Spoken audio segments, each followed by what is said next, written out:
is meant for him. He will have no worries in this world, because this world, he knows, is just our temporary stepping stone to that plane, to his plane.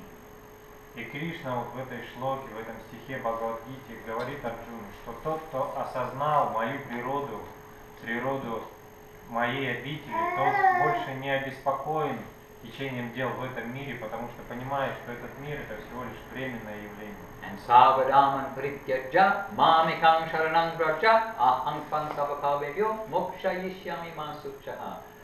Just do everything for me, Krishna speaking, for Krishna. And then your life will become perfect and you have that access to Braja, Vrindavan, the sweet land. И Кришна также в Бхагавад-гите говорит, что если ты будешь делать все как служение мне, то в конечном итоге ты попадешь в Браджу, в землю Вриндавана. So two books Srila Prabhupada was repeatedly quoting from. One was Bhagavad Gita and one was Srimad Bhagavatam. И Шрила Прабхупада, он часто ссылался на две книги, уделял им особое внимание. Это Бхагавад-гита и вторая книга Шримад Бхагаватам. Bhagavad Gita, in a short way, gives us the overall summary picture. Бхагавад-гита, она в неком краткой, сжатой форме дает нам общую картину.